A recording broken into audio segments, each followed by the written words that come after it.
Good morning students. लक्ष्य में आप सभी का स्वागत है। मैं अभी इम्पोर्टेंट क्वेश्चन बना रहा हूँ थर्ड सेमेस्टर इलेक्ट्रिकल के लिए, थर्ड सेमेस्टर इलेक्ट्रॉनिक्स के लिए और थर्ड सेमेस्टर कंप्यूटर साइंस। थोड़ा सा ये पेचीदा है, इसको थोड़ा समझ लें अपने अपने ब्रांच के स्टूडेंट्स। एक तो थर्ड सेमेस्टर इलेक्ट्रिकल के लिए मैं यूनिट 3 के लिए बना रहा हूँ, अपना सिलेबस जाके देख लीजिएगा। थर्ड सेमेस्टर इलेक्ट्रॉनिक्स के लिए मैं यूनिट 4 के लिए बना रहा हूँ और थर्ड सेमेस्टर कंप्यूटर साइंस जिनको पढ़ना है उसमें यूनिट 2 का आधा जो फ्लिप फ्लॉप वाला टॉपिक है, जिसे आप सीक्वेंशियल सर्किट बोलते हैं, फ्लिप फ्लॉप का ही बना रहा हूँ और डेटा कन्वर्टर है। तो यूनिट 2 का आधा, यूनिट 3, यूनिट 4, यूनिट 6, मतलब लगभग 3, 4, 6 और यूनिट 2 का आधा, इतने यूनिट कवर होंगे इतने सारे गेस्ट क्वेश्चन से। मैं अपनी पूरी उम्मीद के साथ इसको दे रहा हूँ, अपना एक्सपीरियंस पूरा डाल रहा हूँ इस पर सोच समझ के, क्योंकि क्वेश्चन बनाने में टाइम लगता है, सोचना पड़ता है, दूँ कौन सा क्वेश्चन दूँ, कौन सा क्वेश्चन नहीं दूँ, कितने बच्चे को इफेक्टिव होगा, सब कुछ सोचना पड़ता है। ठीक है, तो इसलिए मैं अपनी पूरी उम्मीद के साथ दे रहा हूँ। उम्मीद है पूरा का पूरा क्वेश्चन इसी से रहने की संभावना है। आप इसको अपने तरीके से पूरा प्रिपेयर कर लीजिए। ठीक है, चलते हैं। पहले मैं समझाने की कोशिश करता हूँ कि मैंने सबसे पहले फ्लिप फ्लॉप के क्वेश्चन दे रखे हैं। तो कहता है कि मैंने 4 फ्लिप फ्लॉप दिए हैं। मेरे अनुसार से आप 2 फ्लिप फ्लॉप को बहुत ज़्यादा जोड़ देंगे, एसआर और जेके। यदि आप एसआर और जेके को समझ जाते हैं या एसआर और जेके को बना लेते हैं तो डी और टी इसी से निकला है, आप जैसा कि पढ़ने के दौरान आपको मिलता है। तो एसआर और जेके को पूरा जोर शोर लगा देना है। यानी एसआर और जेके में से ही एक क्वेश्चन 6 नंबर का मार्क्स का रहेगा। ठीक है, okay. What is flip flop पूछेगा पहले और उसमें से बोलेगा कोई एक, तो नाम दे के भी बोल सकता है या कोई एक ही पूछ सकता है। तो एसआर और जेके को बहुत बढ़िया से एकदम प्रिपेयर कर लीजिए कॉपी में। मैंने बता दिया एसआर और जेके में से ही आएंगे।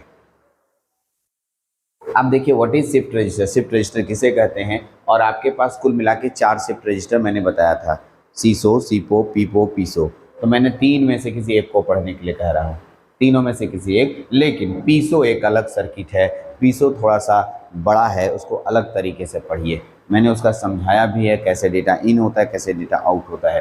तो सीसो, सीपो और पीपो, इसको एक तरीके से, मतलब अब तीनों एक ही जैसा नज़र आता है, बहुत ज़्यादा प्रॉब्लम है नहीं इनके। आप देखिएगा तो सब एक जैसा, सिर्फ पीसो अलग है, थोड़ा पीसो पर ज़्यादा ध्यान दे दीजिए। ठीक है, तो ये दोनों में से तो कोई क्वेश्चन रहेंगे ही। ये 4 ठो अगर जिनको याद है 6 नंबर एकदम आ जाएगा।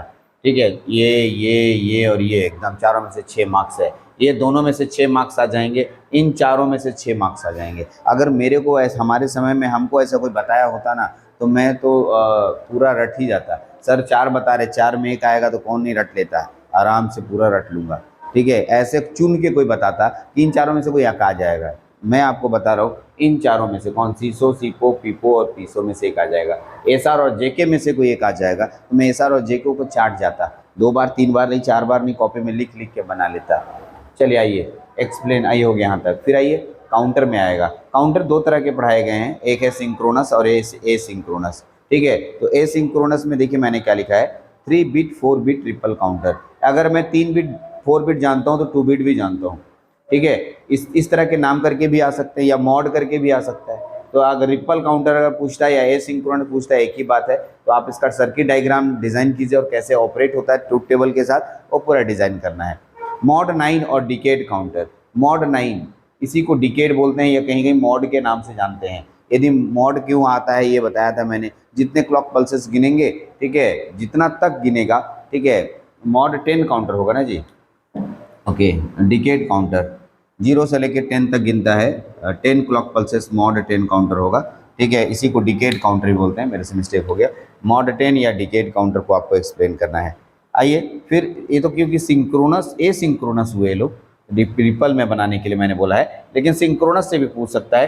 3 बिट, मैंने 4 बिट आपको मैं ही नहीं बोला बनाने के लिए, सिर्फ 3 बिट पढ़ के जाइए आप। 3 बिट जैसा जान जाइएगा तो 4 बिट सीख जाइएगा। और मेरी पूरा सेंस कह रहा है कि 3 बिट सिंक्रोनस काउंटर देगा। एक रिंग काउंटर पे शॉर्ट नोट्स दे सकता है, शॉर्ट क्वेश्चन में जाइएगा तो इसको डाल सकते हैं, नहीं तो मैं इसी में डाल दिया कि इतने 4 काउंटर जिन्होंने अच्छे से प्रिपेयर किया है एकदम क्वेश्चन आएगा। हाँ, इस बात को मेंशन कर दूं, इन दोनों से क्वेश्चन रहेगा ही, फिक्स है। रिपल काउंटर में से कौन सा रहेगा ये तो नहीं पता, बट 3 जो है 3 बिट 4 बिट। अब एग्जाम में 2 बिट आ गया, एक लड़का बोला सर आप तो 3 बिट दे दिए थे, तो इंटेलिजेंट बनिए, फिर से बोलो इंटेलिजेंट बनिए। अब 3 बिट बना सकते हो, 2 बिट नहीं बना सकोगे, ऐसा हो नहीं सकता है।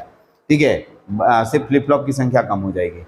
आइए, what do you mean in toggle and race around condition. एक बात बोलूं, ये एग्जाम का छपा हुआ क्वेश्चन है, मतलब समझ लीजिए कि आपके एग्जाम में रखा हुआ है या पुट किया हुआ है। ठीक, right the difference between sequential and combinational logic circuit. Sequential, ये भी आपके एग्जाम का छपा हुआ क्वेश्चन है। अब जब मैं इसे बोल रहा हूँ इसका मतलब क्या हो रहा है, समझ रहे हैं? मतलब कि ये क्वेश्चन आपके एग्जाम में है, रखा हुआ है। आप जाएंगे सिर्फ क्वेश्चन पेपर देखेंगे तो अरे हाँ, ये सेम क्वेश्चन तो है, अब मैं इसका आंसर लिखता हूँ। तो ये दोनों क्वेश्चन तो किसी भी स्थिति में नहीं छोड़ेंगे, ये पढ़ लेंगे कि किसी, जैसे आप कभी कभी क्या होता है क्वेश्चन पूछने के दौरान, what is flip flop, explain this flip flop, also right application. तो एप्लीकेशन सबका जरूर रखेंगे, दो दो तीन तीन एप्लीकेशन। फ्लिप फ्लॉप के क्या एप्लीकेशन हैं, काउंटर के क्या एप्लीकेशन हैं, शिफ्ट रजिस्टर के क्या एप्लीकेशन हैं, जरूर रखेंगे। आइए, ये तो था फ्लिप फ्लॉप, काउंटर और शिफ्ट रजिस्टर से मेरा क्वेश्चन, एकदम सेलेक्टिव क्वेश्चन है, आप देख सकते हैं। अब आते हैं डेटा कन्वर्टर पर। डेटा कन्वर्टर मतलब एनालॉग से डिजिटल कन्वर्टर और डिजिटल से एनालॉग कन्वर्टर की बात कर रहा हूँ। तो डेटा कन्वर्टर आपके सामने दिख रहा है, ठीक है। इसमें एडीसी या डैक पे शॉर्ट नोट्स लिखने आएगा। मैं कहना क्या चाहता हूँ, यही क्वेश्चन आपके एग्जाम में रहने वाला है, चाहे वो इलेक्ट्रिकल के लिए हो, चाहे इलेक्ट्रॉनिक्स के लिए हो, या कंप्यूटर साइंस के लिए हो।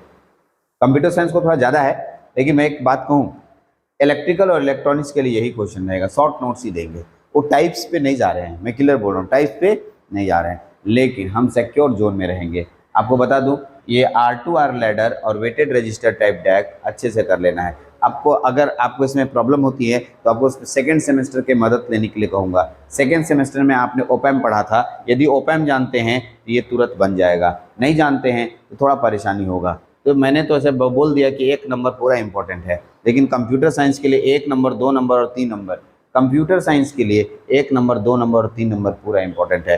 डैक में भी 3 टाइप मैंने लिखा, फ्लैश टाइप, काउंटर टाइप और सार टाइप। सक्सेसिव अप्रोक्सीमेशन रजिस्टर बोलते हैं इसको, ठीक है। और इलेक्ट्रिकल इलेक्ट्रॉनिक्स के लिए मैं बोलूँगा इसको नहीं पढ़िए तो ठीक है, मेरे उम्मीद के अनुसार नहीं आ रहा है। कम इलेक्ट्रिकल इलेक्ट्रॉनिक्स इनको आप स्टडी नहीं करें, ठीक है। ये कंप्यूटर के लिए मैंने दे रखा है, ये भी ये मैं दोनों के लिए दे रहा हूँ, बट लास्ट वाला क्वेश्चन कंप्यूटर के लिए स्पेशल है, कंप्यूटर ब्रांच के लिए, ठीक है। मैं लिख देता हूँ फॉर कंप्यूटर साइंस,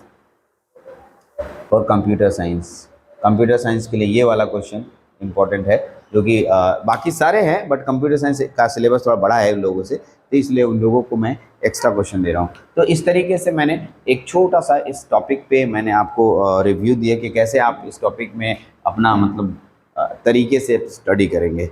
अभी आपके पास पूरा क्वेश्चन का एकदम अच्छे से आ गया, सिलसिलेवार तरीके से पूरा बनाइए। कहीं परेशानी होती है, contact me, contact your faculty, contact, ठीक है। किसी भी तरीके से कोई क्वेश्चन छूटना नहीं चाहिए, ठीक है, और बनना चाहिए पूरा तरीके से, जोर शोर लगा दीजिए। मैं बार बार वीडियो में बोलता हूँ, कर सकते हैं तो सिर्फ आप ही कर सकते हैं, और इस दुनिया में किसी के पास हिम्मत है ही नहीं, सिर्फ आप ही के पास हिम्मत है और आप ही कर सकते हैं, ठीक। इसलिए इसको कीजिए, अच्छे से कीजिए। चलिए, okay, thank you very much.